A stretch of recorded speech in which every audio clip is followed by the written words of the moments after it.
Pakistan Study Group on Federalism in collaboration with UNDP and Council of Social Sciences a couple of months earlier. And we committed to organize a series of lectures in this queue.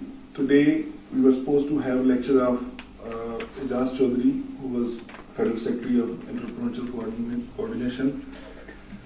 So he had to go on some official assignment abroad, and on a very urgent basis, we requested two of our international guests to express their experiences of their own countries.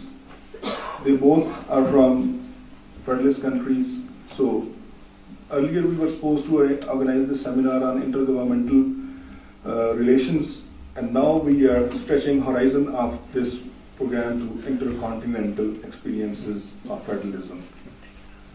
So we have got two speakers. One is Dieter Walkewitz. He is from Germany. Basically, he is a lawyer and political scientist. He worked on federalism and parliamentary democracy, and he was for 5 years busy with his work doing on Federalism Commission in Germany. Then for 10 years he served on functioning in Germany of Budapest. Then he was founder of 3 NGOs there in Germany. Before he came to Pakistan, he was working on the parliaments of Egypt, Libya, and for Syria. Apart from this, he had been to many countries of the world experiencing federalism and federal system. So he has got a very vibrant experience in federalism. I will request Dieter Walkewitz to have his share, please.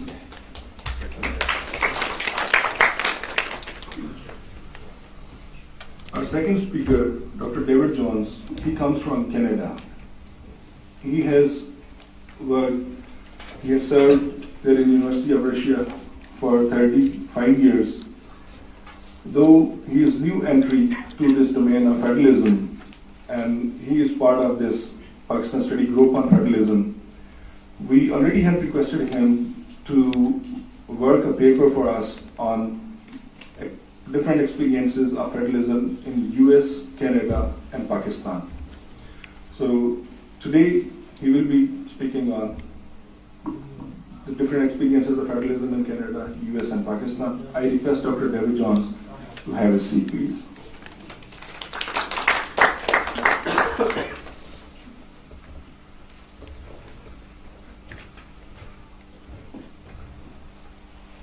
Moving a step ahead, I request my first honorable speaker, Dieter Walkewitz, to come on the rostrum and cascade his ideas of universal federalism. So please. Shall I do it from there? Yeah. If you want to do it there, you can do it. Yeah. Is the cable long enough? Yeah. So we manage more intimate.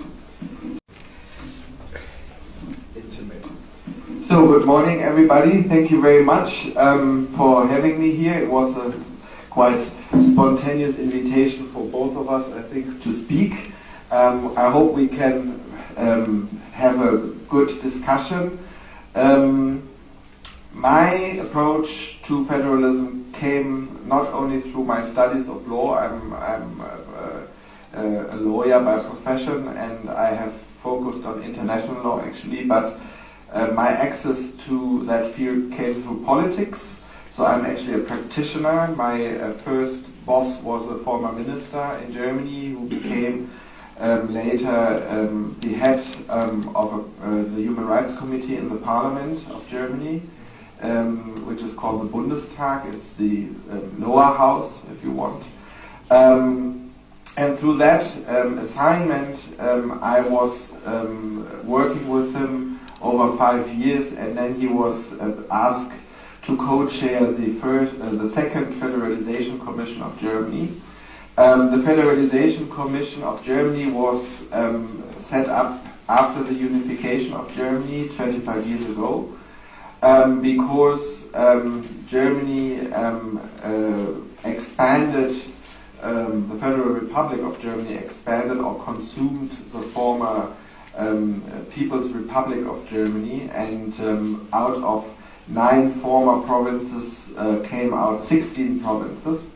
And these 16 provinces were basically in a disbalance between themselves, and the issues they were dealing with were quite disbalanced as well, because, as you can imagine, the new 6 states, or we call them states or provinces, were much less developed than the former 9 ones of the West. And they had to learn the system and they had to understand the system. So the idea was to set up a commission which would be fairly dealing with all these issues. And it was also a good exercise for lessons learned how Germany, after the Second World War, developed into a democratic and federal state. We came out of 2 dictatorships, basically. We lost 2 world wars. We were not a sovereign country after the Second World War. We just received sovereignty in 1990. Germany was a besieged country. It was a totalitarianistic country. It was a non-democratic country. And we all had to learn over 45 years the lessons of democracy. Then, with the unification, we got a part which was under strong socialistic rule, basically formerly ruled by Moscow, but later, of course, they got a partial independence like West Germany, so they made their own rules, but they were, of course, not following the democratic federal system we had in the West. So we brought 2 systems together, coming out from dictatorships, following rules which were not necessarily seen as German, because the western part was occupied by France, Britain and the US, whereas the eastern part was occupied by Russia or the Soviet Union.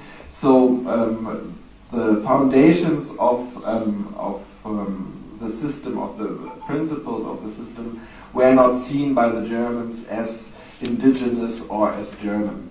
So we had to learn and apprehend all of these democratic and federal setups and rules. And when the unification came in 1990, it was high time to do a review. The Federalization Commission was set up to balance out the problems we had with federalization. We are a country of, or we were a country of 62 million people. After the unification, we became 84 million people, and we had 16, or we still have 16 provinces. Some of them have 25 million inhabitants, and others have only 300,000 inhabitants. So there's a big disbalance by population, but there's also a big disbalance between the administrative overhead and the preparedness of the functionaries, but also of the citizens to share a responsibility. It is also, of course, that we are completely a political party system. Our parties have a lot of influence over daily politics in my country. There's also interests by the people who want to enjoy our social state. That is a very high value in our, it's a compromise in our society. We pay a lot of taxes. I had to pay 50% taxes, which were deducted automatically every month. But for that, citizens demand a lot of services from the state. And these services were quite disbalanced between the states. Then we have an external factor which is very big in Germany, which is called the European Union. The European Union gives 60% over all of our competences, centrally from Brussels. And that's a big challenge to a federal system like Germany, but also like to Belgium and Spain and all the other strong federalist countries within Europe. So there is always a problem between directives coming from Brussels to balance them out in a federal system like Germany. To make a long story short, I think we were quite successful in this Federalization Commission, at least in the second one, because we developed keys and systems which allow the central state to I wouldn't say impose, but to suggest new politics and to find a forum to discuss it with our provinces. We developed a key system of voting for all the 16 provinces. Representatives of the provinces who are not elected but who are appointed by their governments have voting rights now, and the voting rights reflect a certain key of citizens. It was also very important that we completely reorganized the political issues which come to the agenda, because in Germany we do not have a system like the Council of Common Interests, which you have in your constitution. We do not have a provision by constitution to balance out issues. We introduced a system of conferences on topics.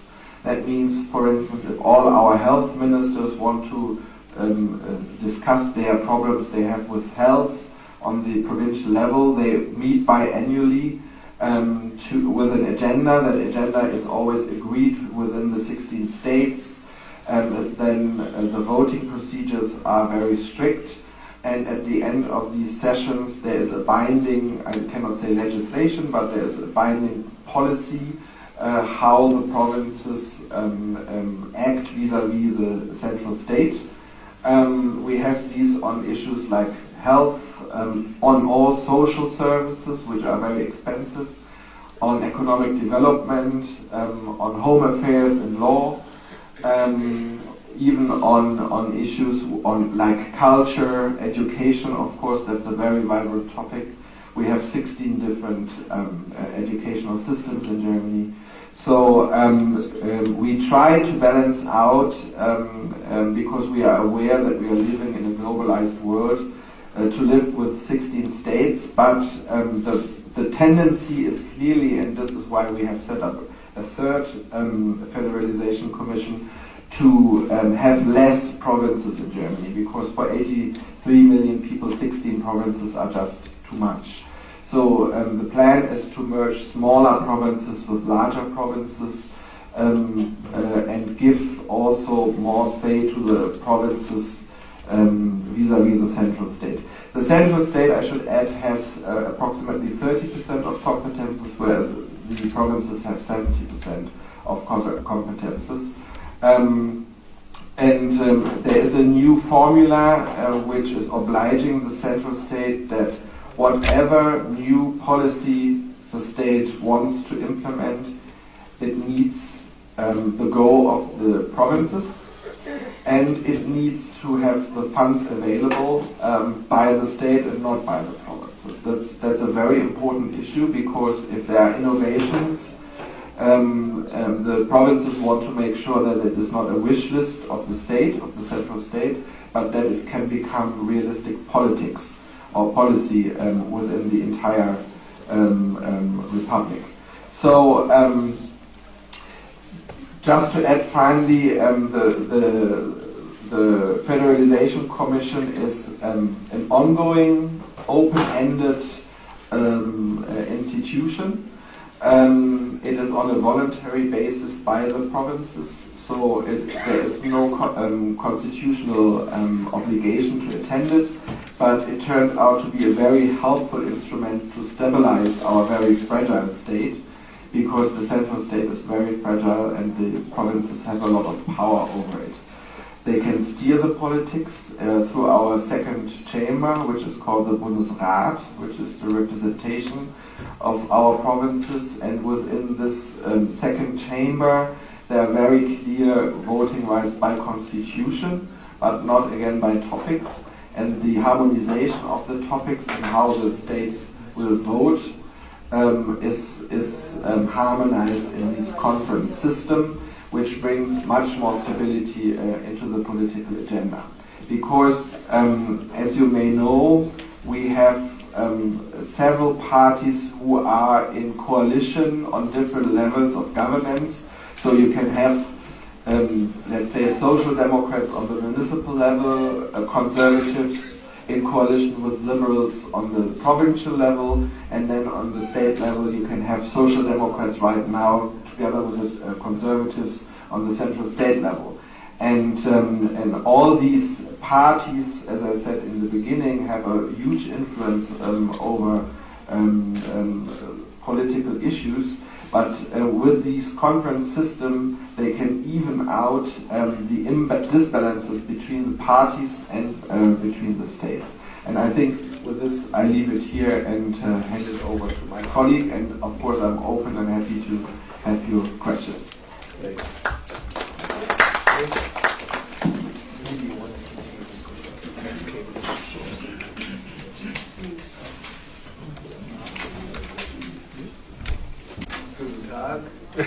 And good morning or good day. I didn't expect to do this 30 minutes ago. I have been working on a paper which is very close to being finished, but unfortunately I didn't have my computer with me, so I'm doing all this from memory. And as I get older, I get some reach for something and discover it's not there, so there may be little lapses on the way through. I don't think it's Alzheimer's, but who knows. I was asked originally for this project to talk about comparison of the Canadian, the American, and the Pakistani constitutions. Now that may seem like a fairly straightforward project. Since I knew very little about any of the three of them, I set out to learn. I could have done something on the Soviet Constitution. As it was suggested, I was a Soviet scholar for 40 years. I know much more about Soviet federalism or alleged federalism than I know about American federalism and so on. But I have lived in both the United States and Canada. And I've now lived almost 3 years in Pakistan. So, can you all hear me? Yes. Okay. So I will do my best to go through some comparative areas which are worth looking at and which I'll be looking at in my paper, and then make some general comments of my impressions of your political culture and the possibilities of the 18th Amendment, which is what this whole project is about, I gather, being realized in a very serious way. First of all, let's look at the three constitutions. I feel like I'm being shot here. The three constitutions have similarities in their origins. My Pakistani friends keep pointing out that one of the problems of Pakistan is that Pakistan was born in the midst of war. Well, so was the United States. It came out of a war, what could be called the First War of National Liberation, and I can talk about that a little bit later, but it came out of a war, and you had 13 fractious, independent, culturally different, religiously different colonies that had to come together and form some sort of state, both during the war to fight the English and then after the war to protect themselves. And the main drive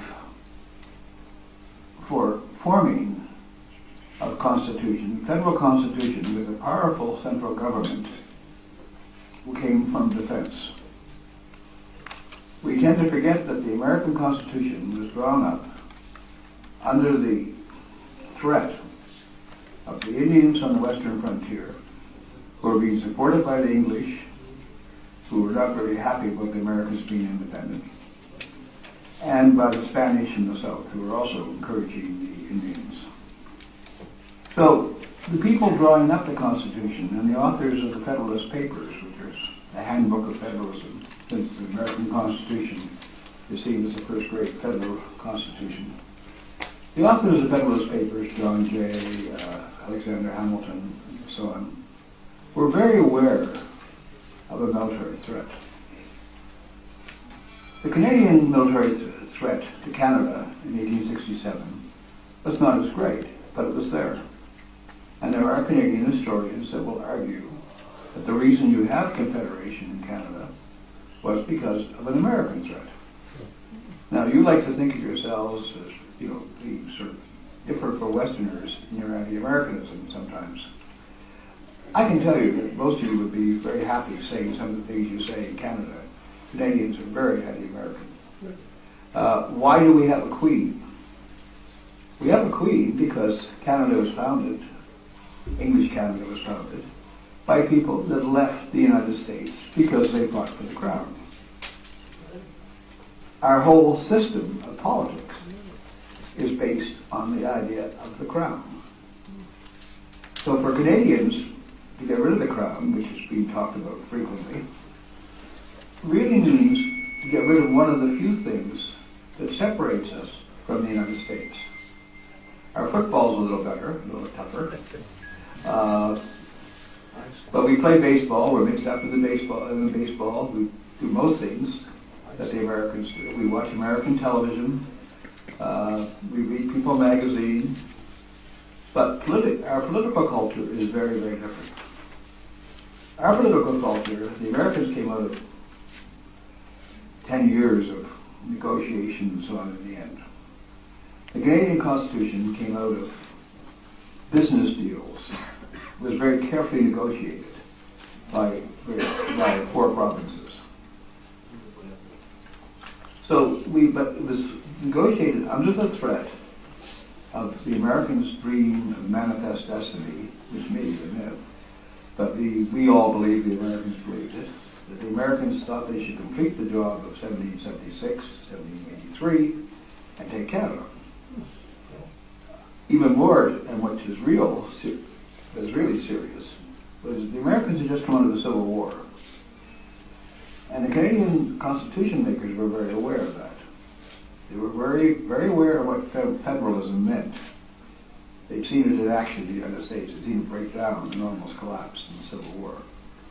Also, they were aware that there were lots of Irish immigrants in the United States who would come over after 1815 first, and then after the potato famine in the 1840s, all of whom hated Britain, all of whom supported the Fenian Brotherhood, which was fighting for independence in Ireland, and a good number of whom thought they could fight England by invading Canada. And we actually did have raids. We had invasions by Fenians, who were veterans of the American Army, the Federal Army, who organized themselves to invade Canada. So we were aware of this. So like Pakistan, to a lesser degree, our Constitution was under pressure from military threats. So that similarity is there. What we end up with, I think, if you compare the 3 constitutions, you end up with the Canadians, or the Americans having a fully federal constitution. The Canadians federated, but when they set out to federate, a lot of our most influential politicians, having observed what had happened in the United States, wanted a very strong central government. In fact, John A. Macdonald, the father of Confederation, wanted a Canadian monarchy, which we ended up in a way. But he wanted a unitary monarchy, like England had, before the Revolution, before the Irish, the Scots and the Welsh got uppity. So there was this continual pressure in Canada between the centralists and the provincial rights people, the federalists. Because, as you probably know, Canada is not only multicultural at present, after all the immigration since 1945, but Canada started off with 2 distinct cultures, 2 founding peoples. Or we include the Aborigines, 3 founding peoples, the First Nations, the English, and of course the French in Quebec.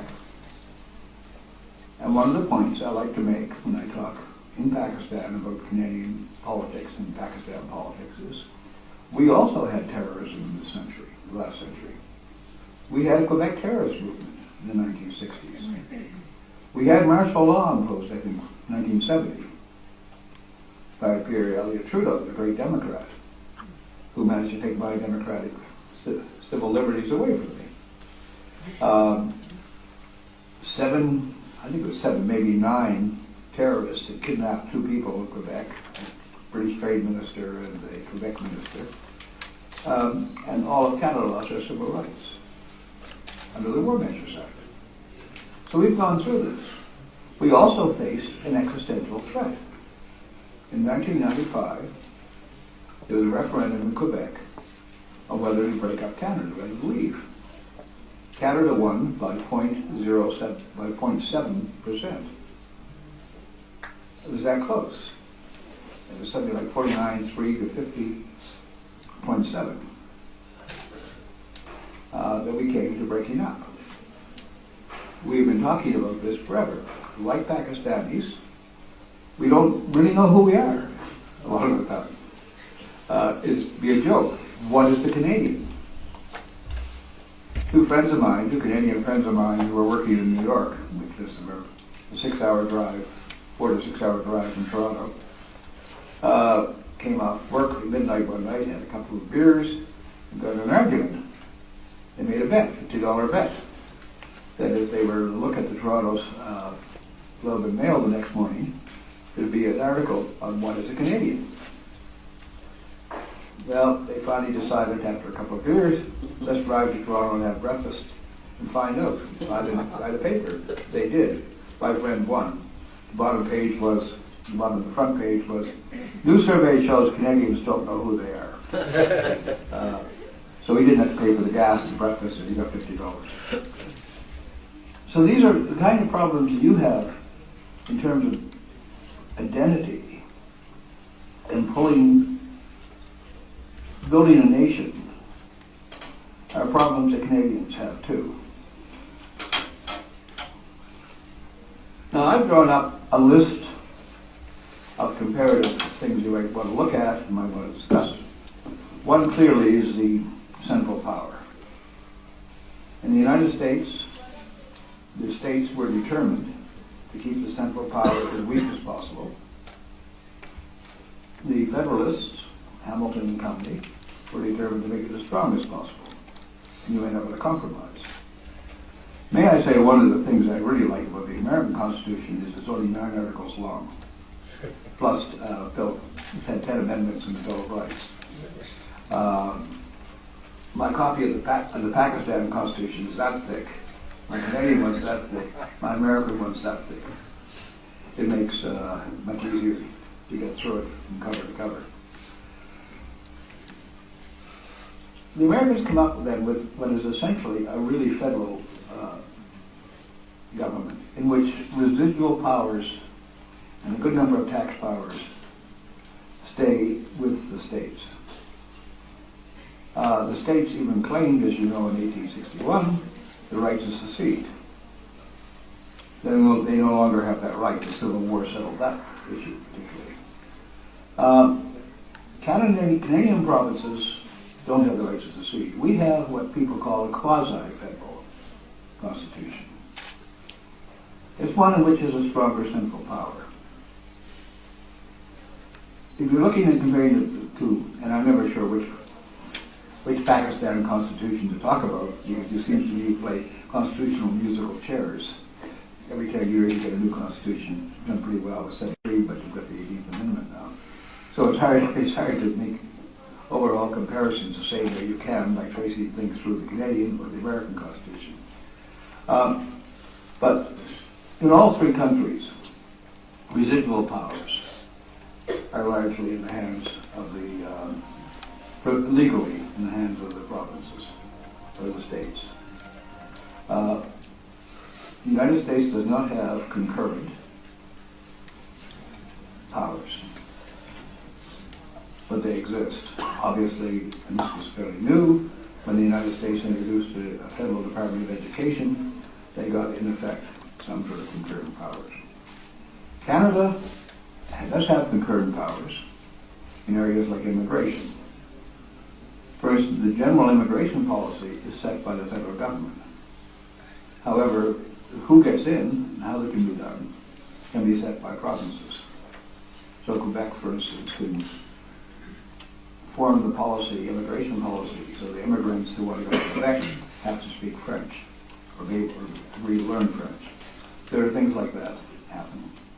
Pakistan did have concurrent, as you know, and I don't really like talking about the Pakistan Constitution because I know you all know more than I do about it. But I guess they disappeared, supposedly, under the 18th Amendment.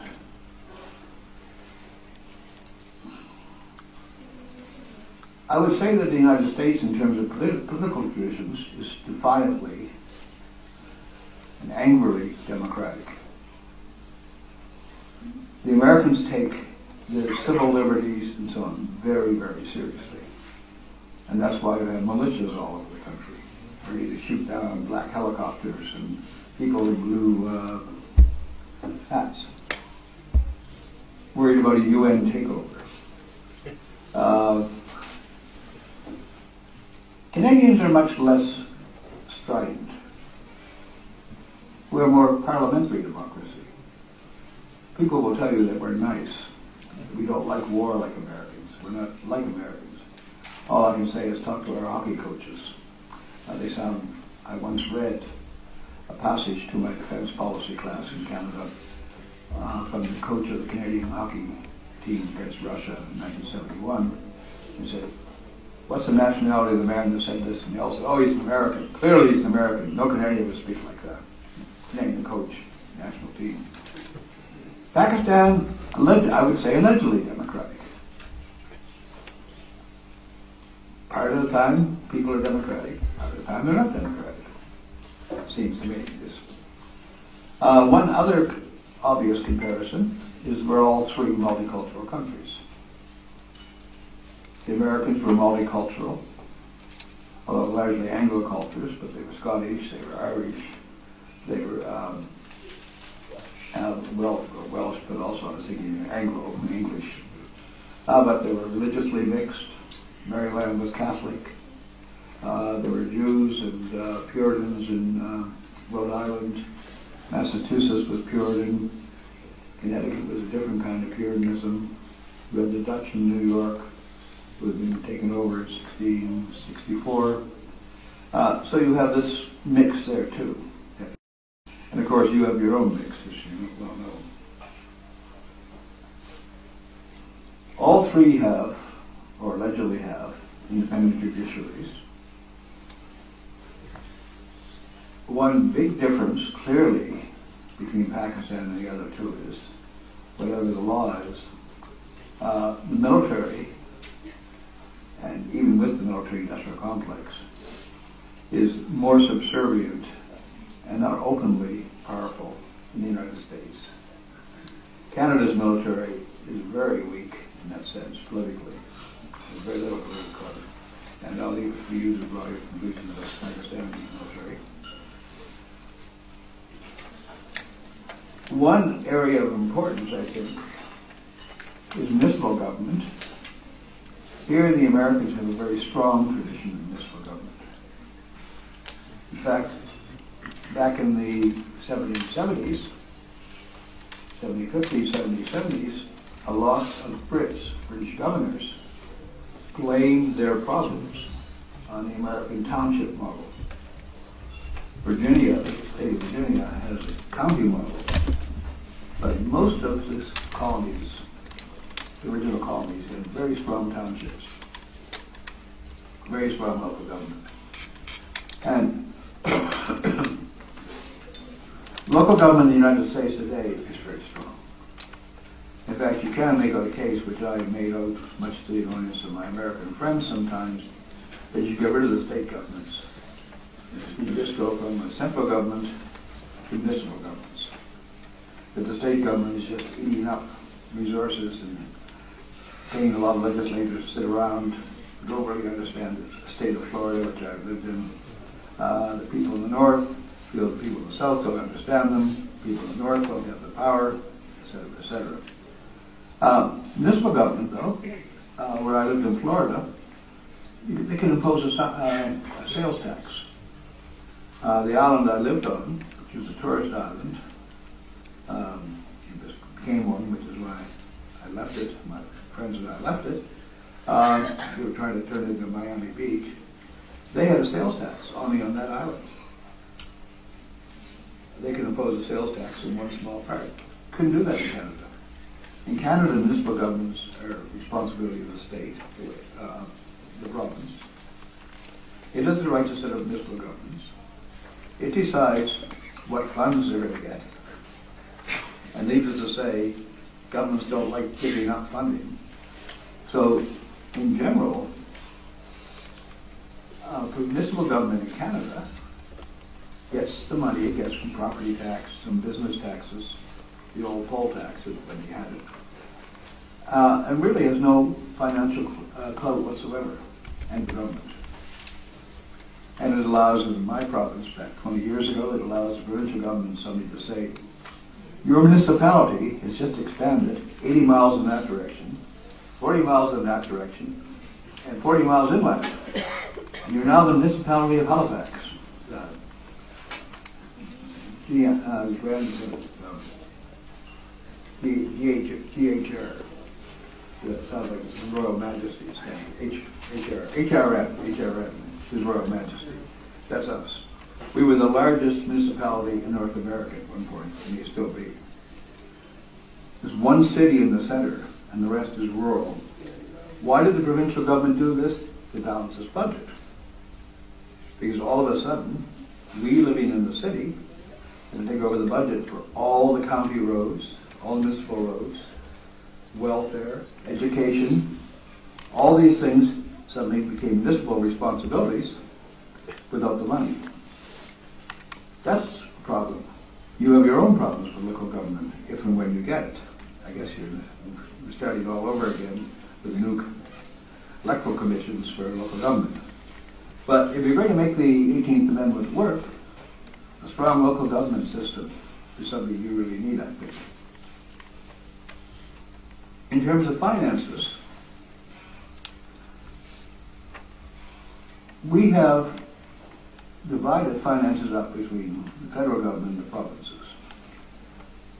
The federal government takes in most of the money, and income tax and so on, but you have provincial income tax as well. And this is the way the federal government operates. I say we have concurrent responsibilities.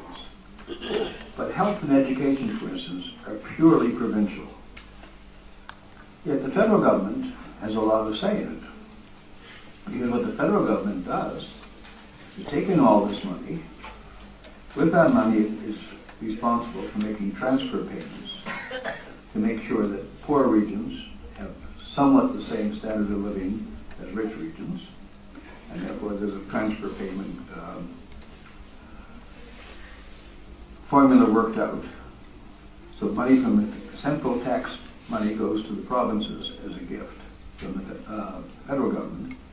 But it also sets up programs like universal health care. And if you want to be a province who gets money for health, you've got a right not to take it. You've got a right to keep your own healthcare system working the way it is. But if you want the money, you have to meet certain standards. The same with education. Quebec for a long time refused to take money from education, which meant people from Montreal came to Halifax to go to college because in Halifax, tuition was 1/8 of McGill, because McGill was getting no federal money because the nationalist government in Quebec wouldn't take the money from Ottawa. It meant they lost sovereignty, they said. So there's this way the federal government plays with the provinces. The provinces, on the other hand, are getting more powerful vis-a-vis the federal government than they had been earlier because they own the resources. So a province like Alberta, which was what we call a have-not province 40 years ago, is now the producer of all the marvelous oil, sludge oil sands, but is a major economic player which Ottawa has to pay attention to. That's something, I think, if you look at Balochistan, Alberta was also sparsely settled compared to Ontario. If you look at Balochistan, depending on what happens with the resources in Balochistan, the small population of Balochistan may gain a good deal of political power, assuming they're allowed. So there's that issue. We also have an issue in Canada, very much like your issue, of having a big state in the middle and little states with less power. One of our provinces, you were talking about small states in Germany, one of our 11 provinces has sound about 20 miles wide. It's an island, Prince Edward Island. For those of you, young ladies may know this, who have read Anne of Green Gables, or Anne of Avonlea, that's where Anne of Green Gables comes from. It has the same votes in the Senate as any other province, but I think it's got 2 or 3 seats in the House of Commons. My province has something like, I think, 19 now. The 4 maritime provinces altogether may have 60. We can all vote Conservative, but if Ontario and Quebec in the center vote Liberal, we get a Liberal government. Even if all the Western provinces vote Conservative. Which means that our national politics tend to center on Ontario and Quebec. I think we can find a similar comparison here with a province which is run from Lahore.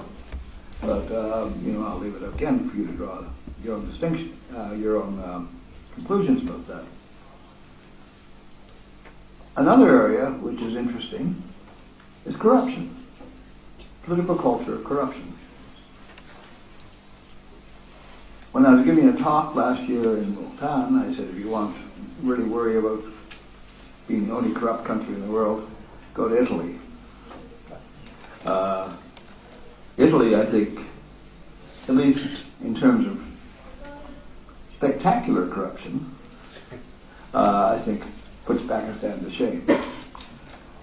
But I would point out, and I say this in hope for you, hopefully, that, in 1973, it was possible in my home province, at my old university, to housing, for a political science student to do a master's thesis on how much it cost to buy a vote in each county. And she was able to come up and say, if you're buying a vote in Hants County, it's going to cost you $15 or a bottle of rum and a box of chocolates for the missus. If you're going to buy a vote in Richmond County in Cape Breton, votes only going to cost you $10. I was at a evening class one night, a night of election. All the young socialist teachers were going on about how the Conservatives had the money out of Cape Sable Island, and they were paying such and such and such and such. And old Dan Smith, he got $20 for his vote. And an old conservative lady from the corner yelled, no, he didn't. He got 10 like everybody else. And they said, how do you know that? I know that because Dan always says he got twice as much as everybody else just to make him feel important. That was in the 1970s. That conversation couldn't take place now. I'm not saying there isn't any bribery for votes, but it's harder to do that now. Not just legally, but also because I would say in the 1970s, of course they sell their vote. The only thing they get for it, isn't it? What's your vote worth? $10? Good. Get $10 for it every 4 years. You're not going to get anything else for it. Nowadays, people don't feel that way. So it is possible to make progress. It is possible.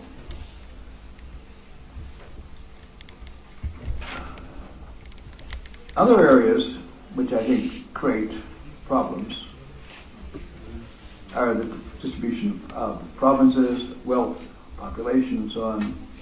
Small provinces. It was suggested that perhaps you shouldn't create more provinces. I would take the opposite point of view and say perhaps you should.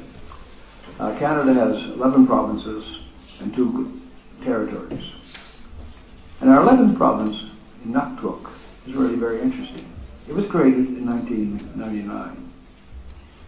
And it may be a model for things you would like to do here in places like Gilgit, Fata, and so on. Nuktuk, as the name suggests, is Inuit. 75% of the population is made up of Inuit, Aborigines, Native Canadians, First Nations, whatever you want to call it. I'm not sure what the politically correct term is these days. I've been in the country too long, and it seems to change every 6 months. But when it was formed, it's a very small population, I think well under a million. When it was formed formed in such a way as not just to be another parliamentary system. It was formed so as to conform to the Inuits' style of government. So unlike all the other 10 provinces, and I think the 2 territories, people that run for membership, I think it's 19 members in the parliament, don't run on party basis. They run as individuals. They're voted by the populace of their region for the kind of person they are. Decisions are made not by majorities, by consensus. This is the style, the tribal style, the cultural style the Inuit have had for centuries. Now, if you think of Fata, and you decide, which might be an idea, to turn it into a province someday, or Gilgit, there might be a way in which you could take traditions like the Jirga and so on, and convert them into what becomes a functioning legislature. Instead of just automatically going for the bicameral model that you inherited like we did from the British. That is one suggestion I make you might want to think about. My last point, and there's one which I'm somewhat hesitant to raise, is the issue of church-state relations. If we compare the 3 constitutions, we have very interesting differences. The Americans, as you know, have total disestablishment. The Constitution does not use the word separation of church and state. That was used by Thomas Jefferson, I think, in 1802 the first time. But it disestablishes the church. And it says that no religious test may be used for hiring or firing in the United States. The Canadians can't do that because, after all, the Queen, our crown, is head of the Church of England. Therefore, whether we like it or not, we're stuck with the Church of England. So what we've done is de facto disestablishment. Nobody mentions it. The Charter of Rights, not unlike your Constitution, the objective resolution says, that Canadians exist, Canada exists under the power of God and by the will of the people. That's the last time God gets mentioned in the Constitution. If people feel that they're being religiously discriminated against, they go to court. And there slowly is a set of precedent building up. Which means that, in fact, nobody talks about the Church of England as an established church. The same thing, I might add, is happening in England. We all know the church, the Queen is head of the church. But it really means very little in England anymore. So you can, in a way, by benign neglect, achieve a separation of church and state. Your problem is somewhat different. And it's one I'm really trying to understand. And I've talked to various people, some of them here, about this. As strikes me that you've got a major problem, which the Americans avoided. There were two things the founding fathers of the United States really were afraid of. One was factionalism, and the second was enthusiasm. And whether they believed in a supreme being, like Jefferson I think did, or not, whether they were Puritans or not, they all knew the one thing that got people excited was religion. Now, if you're going to put together a country of, 24 Protestant, enthusiastic sects, plus a few Catholics, and the odd Jew, and possibly a Muslim, and you're going to make them all feel part of the same country, how do you go about doing it? And whether consciously or unconsciously, I'm never quite sure which, the United States came up with an interesting solution. They created the first modern nationalism. They created a supra-religion, Americanism. Why do Americans talk about America as a free country? Why do they believe they're not imperialist? Why do they also believe at the same time that there's American exceptionalism? They believe it because they are exceptional in a way. It doesn't seem so now that there's such a big deal to separate church and state. But I have, or had, seems to have disappeared, my sister may have taken it, a letter written in 1787, if I remember correctly, from a Scottish mother, one of my ancestors, to her sailor son, that said, whatever you do, stay away from the Yankee girls. The Yankee girls are sluts and godless. They come from a country which has thrown out their king who was ordained by God. And to suggest, as the American Constitution does, that we the people have sovereignty, rather than God, which is what monarchies said, was from my great-great-great-great-grandmother, totally sacrilegious, totally blasphemous. So the United States is in that sense, and was in that sense, very revolutionary, and quite exceptional. Now, how you deal with that, I don't know. You built it into your Constitution. Instead of creating a supranationalism and tie people together, you tried to turn Islam into a nationalism, into an ideology. It seems to me that the problem with that is that as your Islamic Council has 4 different schools of Islam and so on, that it is very difficult to keep enthusiastic people over their religion from getting very upset with other people who they think should be like them and who are not. And that seems to me a major problem you're going to have in terms of creating a political culture which is unified and which can work with your 18th Amendment. And the final problem with the 18th Amendment is whether you've got a rule of law, whether you've got a federal government that respects it. And reading the newspaper these days about the fight over curriculum, I really wonder whether the conservative entrenched bureaucracy, military and political establishment is going to allow it to work. Because it can only work if there's political will and a political culture that lets it work. And that's another, I think, major problem. I'll stop there. Happy for any questions.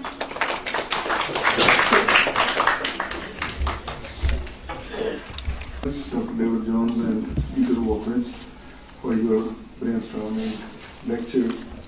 Now the house is open for questions, please.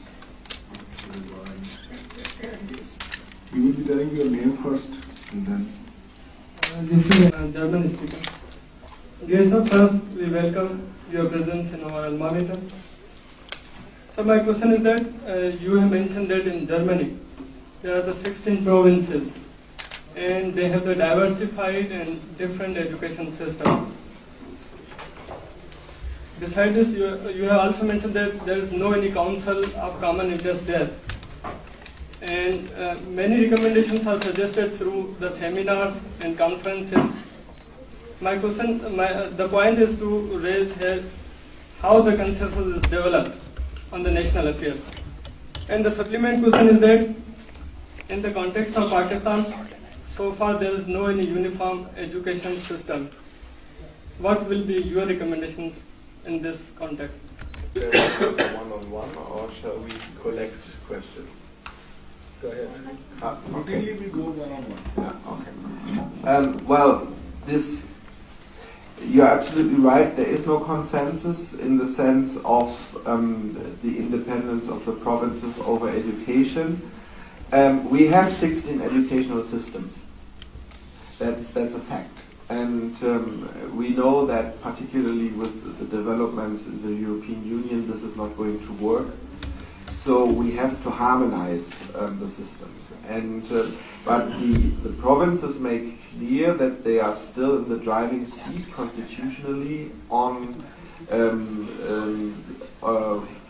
basically all issues coming with education, from kindergartens to primary schools, the standard education, higher education.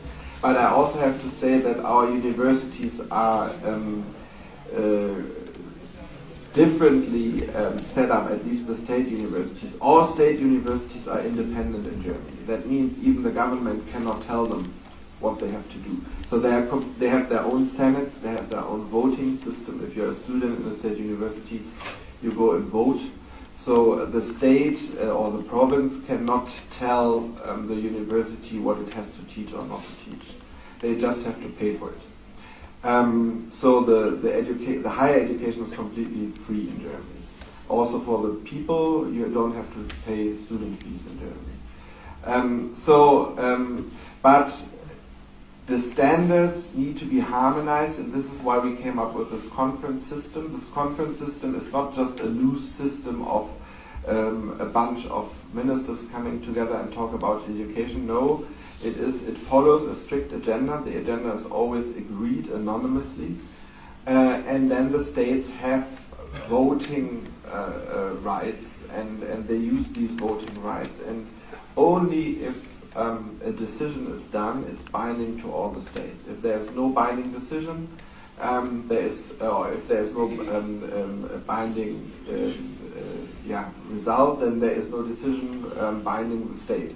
We had, for instance, over a long time when I was attending school, we had a big fight between the northern and the more southern provinces on our A levels, and if you come from a northern state like me, you were graded 2 points down if you wanted to attend a southern university, because they thought they have a better educational system. I mean, that was a very long debate, but it is very significant, and you can see how much emotions is involved, how much different standards are involved, and the need to harmonize it only came through the European Union, because it couldn't be that we have just 16 different educational systems. But it was done on a voluntary basis and not by constitution. It was not foreseen in the constitution purposefully. I have no recommendation for Pakistan. I just try in our work to convince the provinces to also come up with such a conference system, even though you have a state provision and you have a constitutional provision through the CIC. But I think the spirit of federalization is so fresh to this country that there is much more to be talked about than only the legal situation.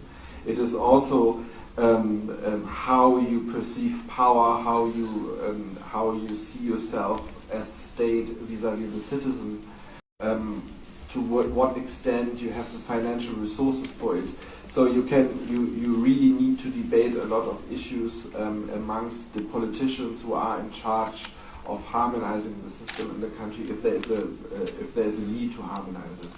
So I'm suggesting a system which gives every state or every province the possibility to informally exchange the problems with the 18th Amendment, because to each problem there is a solution. I'm convinced to it. Yes, please. May I just make a comment about that? In Canada, we don't have any legal, but I think a common concern, Council of Common Concerns. For years, the federal government was able, at its annual meetings with provincial governments, to split them up, separate them, bring up issues of federalism with Quebec, put Quebec against the other 9 and so on. About, I think, 10 years ago, the provincial premiers began meeting first, and they created themselves a council of what's called the Council of the Federation, which has its own secretariat, a small secretariat in Ottawa, which meets regularly. And when they're going to have a meeting with the federal government, they meet earlier, about a month, 3 weeks earlier, and they draw up a common agenda. And they've begun to realize they get much more money to the federal government if they go in with a common front and they can't be split. But this is something that's not constitutional. There's no constitutional basis for this. And this is something else that you should think about. Unfortunately, you've got a written constitution, or maybe fortunately, depending on how things work out. Very often written constitutions, as the Americans are discovering right now with their gridlock, can be very difficult to deal with. And one of the joys of the British system in Britain is it's an unwritten constitution. It's based on precedent, so if some precedents begin to change, the constitution changes. Canada, unfortunately, has got a written constitution, which meant for years Quebec stopped any constitutional change by arguing it was a contract, legal contract. Therefore, unless all members agreed to change it, it couldn't be changed. Eventually, the rest of the other 9 said, forget it. Join us when you get ready, in Pakistan. I have a couple of questions from both of the gentlemen. First, as you see, after the Constitutional Amendment, Pakistan is entering into perhaps 5th year of, so to speak, democratic parliamentary federal framework. Like if you look at the history of Pakistan, we all know that we are just entering into the 5th year of that kind of heavily federalized democratic system. And what we confront quite frequently at different levels is not only among academics, but at practitioners, policy level and political level also, that there is a huge kind of bias actually about adoption of the new federal frameworks, and that's a question of actually mindset. So I would like to listen from you, and if you can enlighten us on this point, that how much time actually I would say the senior federalist countries, because they have more experience of like 100 years or 50 years or 200 years, and particularly in Canadian context. What is your learning in terms of actually this transformation of mindset from a unitary, authoritarian, populist, and dictatorial to more autonomous, federal, democratic, and decentralized? Because that is a major kind of issue actually in post-18th Amendment that is cropping up quite frequently. One. The second question is that how do you see, particularly this question is to Dr. David, how do you see that the federal fiscal structure and federal political structure in the United States of America is in fact helping to its new imperialist foreign policy agenda? Because in terms of American imperialism in the world, that needs political economy, that needs money. So is the federal fiscal structure in America is providing the space for American foreign policy objectives to have more kind of global monopolistic perspective, which can be termed as a new colonialism or new imperialism or imperialism? So how do you see basically American federalism with American imperialism?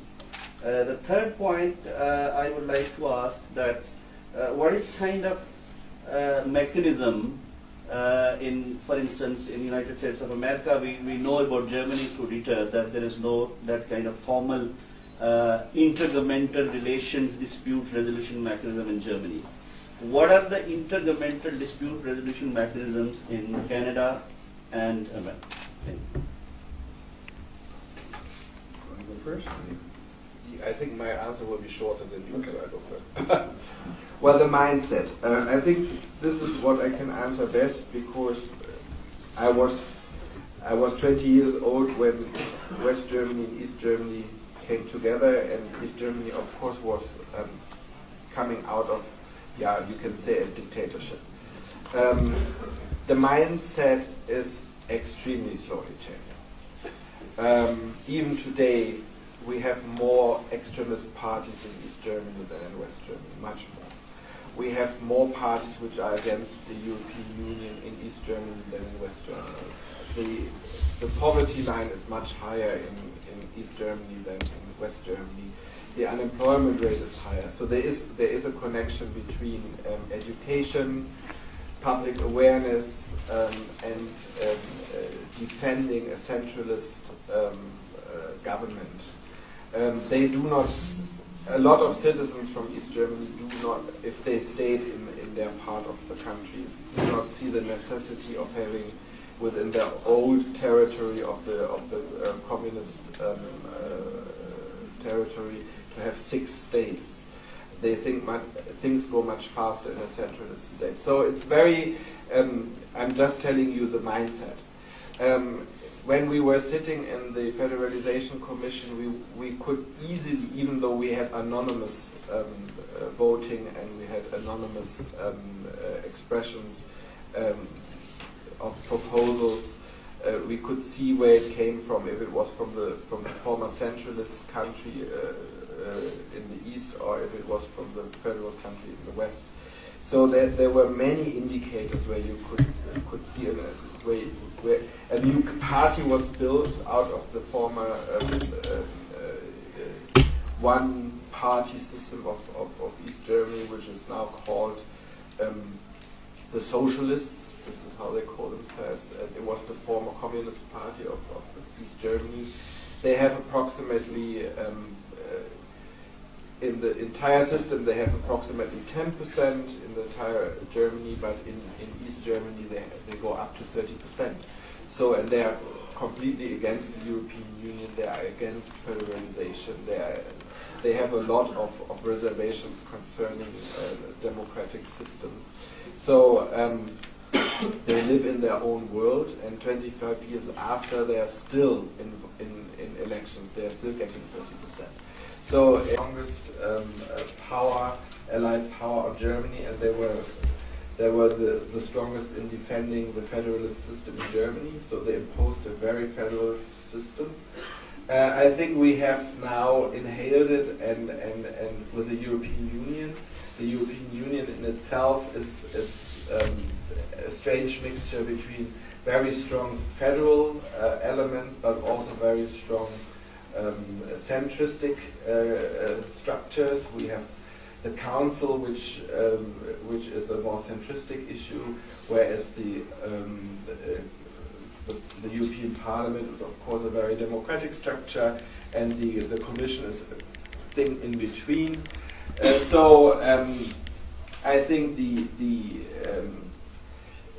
there is no exclusivity between a federal system and an imperial system if it is maintained from within inside as federalist. So you can have a very strong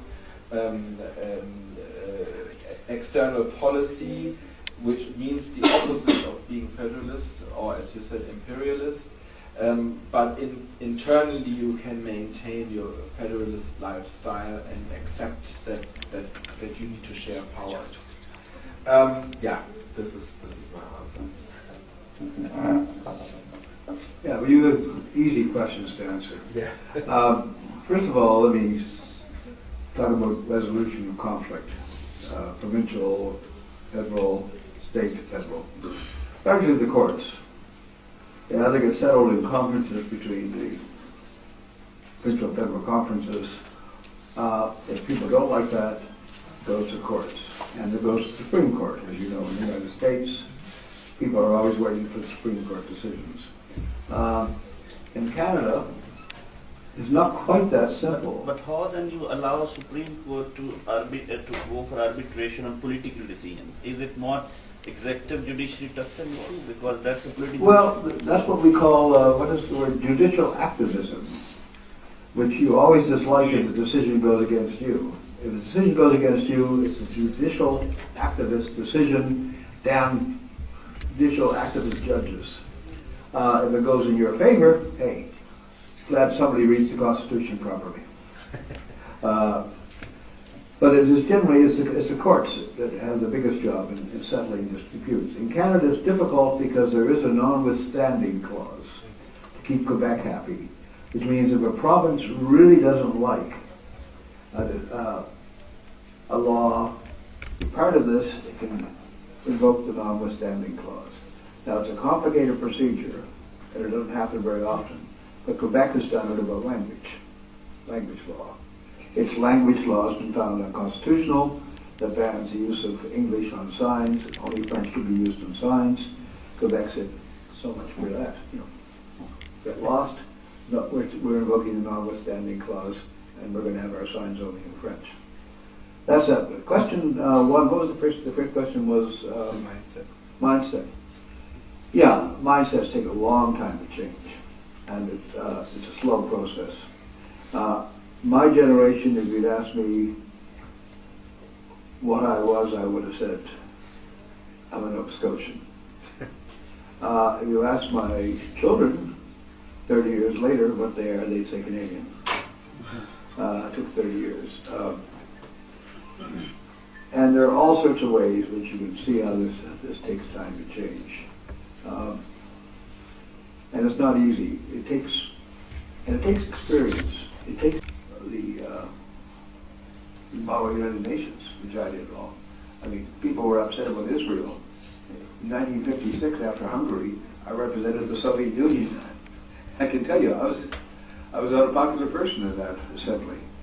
But that's one way. But it takes a long, long time. It takes experience. And I guess what it comes down to is all countries are really works in progress. When somebody asks me what a failed state is, I say it's a state that's no longer there. We're all our countries have major problems. The American mindset. The American look at the Congress. Look at the Tea Party. Look how these people are gridlocked right now. Which brings me to the third point: American imperialism.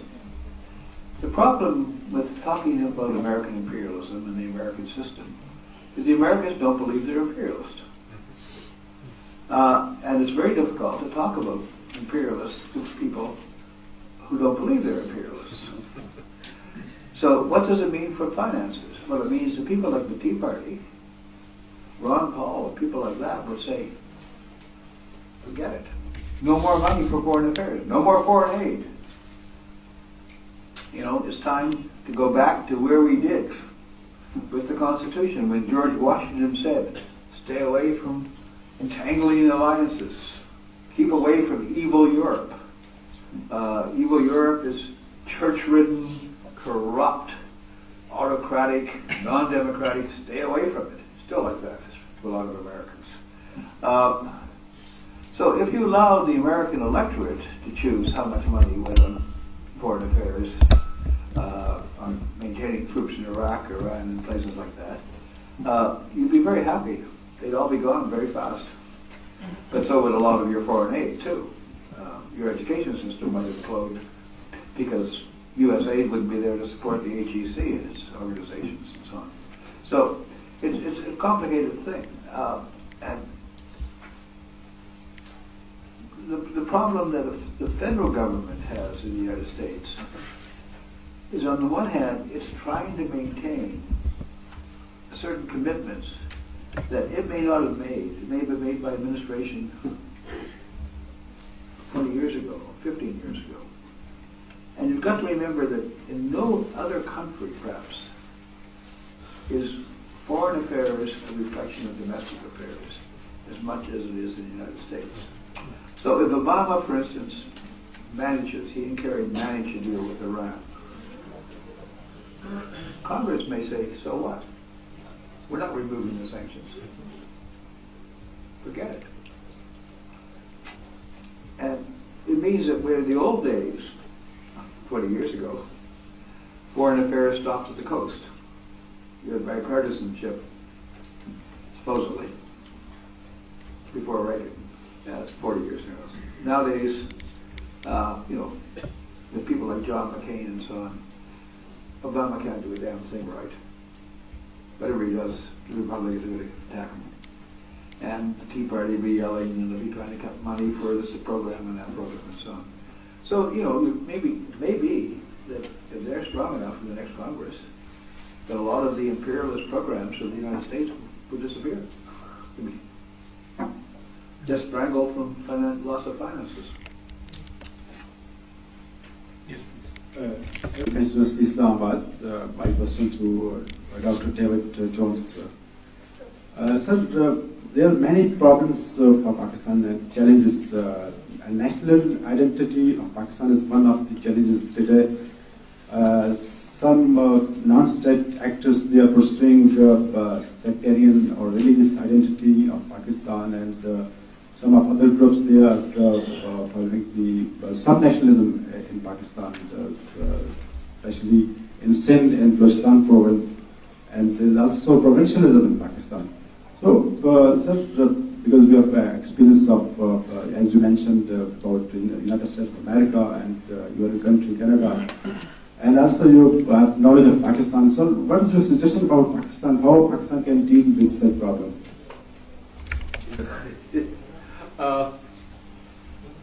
I don't know. I would say that if you can find some way of creating, I hate to say this, doing what the Americans did, find a way of creating an image of Pakistani that everybody, regardless of what branch of Islam he belongs to, what sect he belongs to.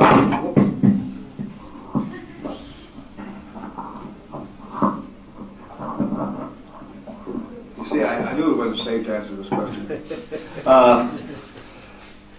Whether he's a Christian or a Hindu or a Sikh, that isn't what's important. What's important is he's a Pakistani.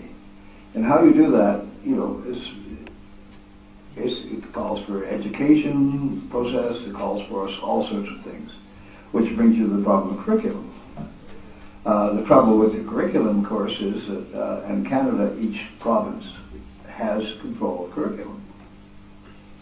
The way the federal government deals with this is by making more money available. Let's go to the HEC and say, hey, drop a national curriculum.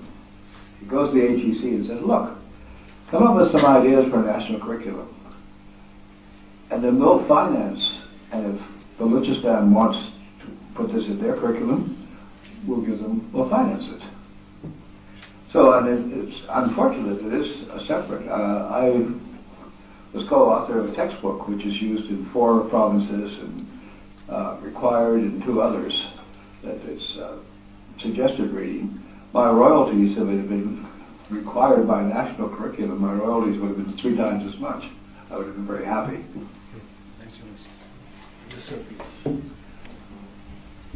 As you asked us, which is brief information, I'd first like to address the Canadian scholar, Dr.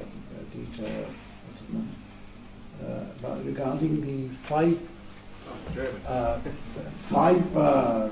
central themes which occur, which means you said firstly that services are disbalanced as probably the result of the distribution of powers and resources, which would probably mean that a citizen in one state, one of the 16 states, in terms of health education, receives a different kind of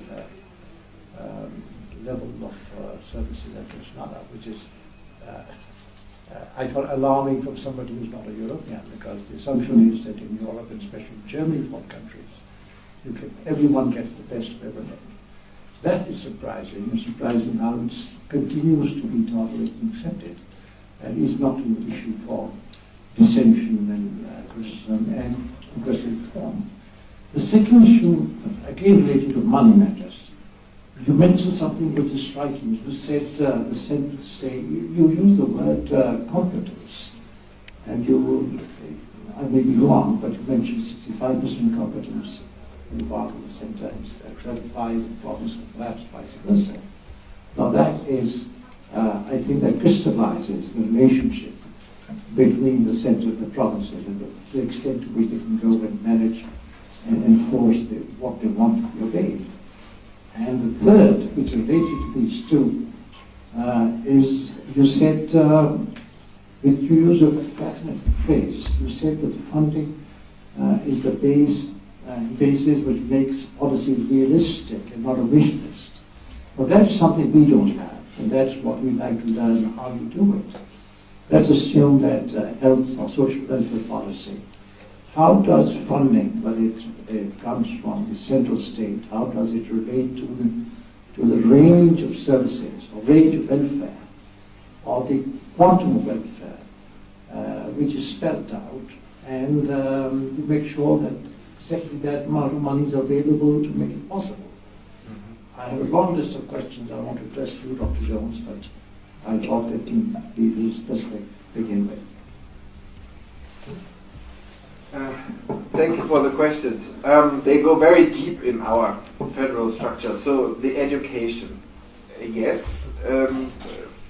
Bavaria, for instance, which is the most southern of our state, thinks it gives the best education in the entire country, and it's basically competition.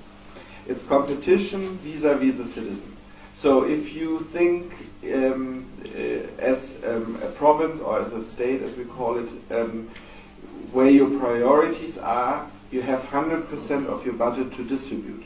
So if you think education is more important than, let's say, health or than infrastructure, you put more money into education. And there are states who say that they pay more into education per capita than others. And the effect is, of course, we have national rankings, and Bavaria always is the best in education, whereas Bremen, which is in the north, is the worst in education since 20 years.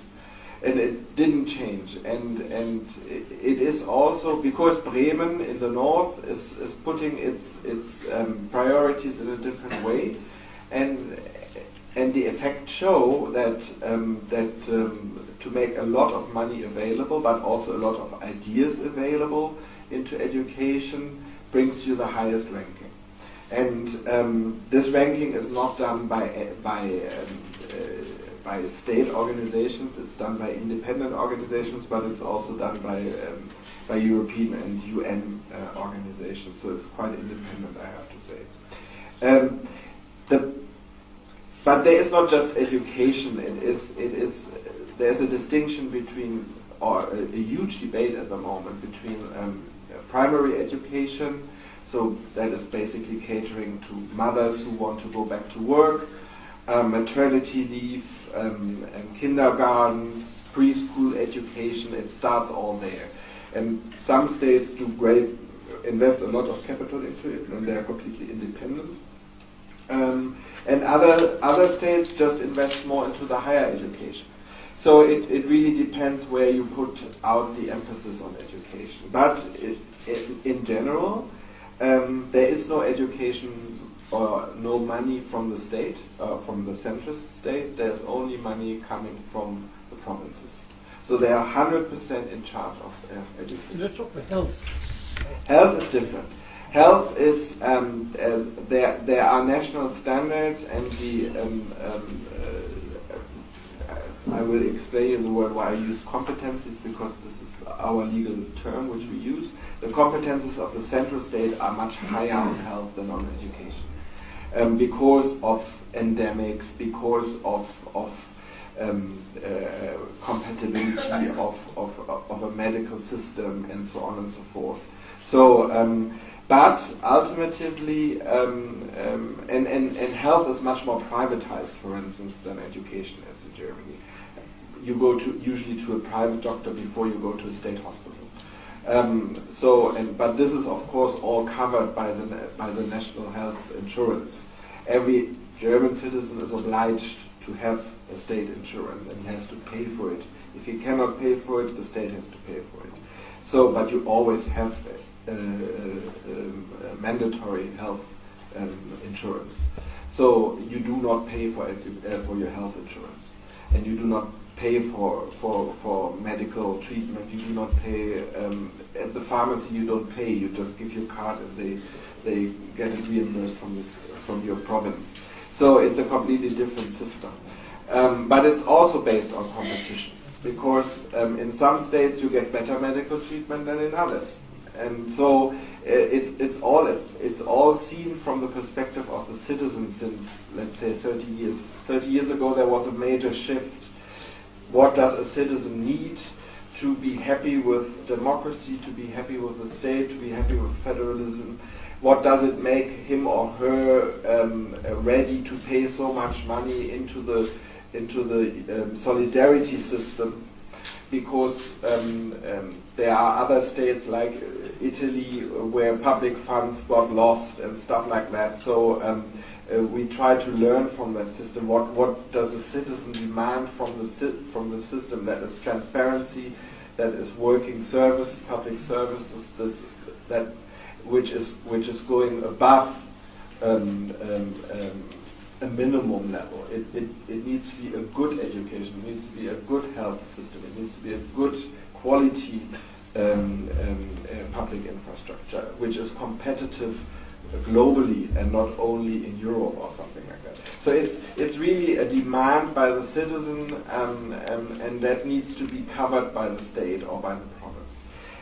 The legislative competence goes very close together with the third question, the funding. It's a funding by necessity. So, of course, we live in a highly mobile society. People move where there's work. Now with the European Union, we have basically a workforce which is allowed to freely move within the European Union of 300 million people. That's actually a debate where we have big problems at the moment with Britain. Britain wants to step out of this free mobility of the workforce. So the Germans just do it by competition again. I have to say that a lot of our unnecessary state services have been privatized, like telecoms, post, other issues where the state doesn't see that it has to pay for it. It should be directly paid by a customer, not by a citizen. Somebody who wants to send mail or wants to take a train should pay for it himself and not the state. So all the other investments are done for social care, and that is driven by necessity. So if you have a lot of people in your state or in your province, we do a small census every year, and we do a big census every 5 years, mandatory. So every 5 years you cover 80% of the population, and every year you cover 10% of the population. So our offices of statistics quite know very well how many people live in your country, how old they are, where they come from, are they Germans or are they not Germans, which services they are supposed to get, what's the age, what's the life expectation of that individual. So everything is based on these statistics, so the municipalities and the local governments know what they have to expect for the next 5 years. And then they make this list of necessities, and this is negotiated within the province, but not with the federal state. Because most of the taxes are collected on the provincial level or on the municipal level. So the state only gets maximum 15% of the taxes, whereas 50% go to the municipality, 35% go to the province, and 15% to the federal state. Because our federal state is poor and has no power. We have just the army, which is not very significant in Germany, and we have foreign relations, and we have development aid. That's basically it. So we have what maybe the Tea Party wants in America. We have a very weak state, but we have very strong provinces, and we have extremely strong municipalities. So that's not plausible. You blocked in Ukraine, for example, in international politics. The German voice, it prevails. Yeah, because we have the money, but we don't have the troops. I mean, we have a big army, but it's... The money. Yes, so you get, in spite of a small fraction of the tax revenue, the central government has vast resources. It's still enough, let me tell you. It's still enough. We look up to it. Any other question?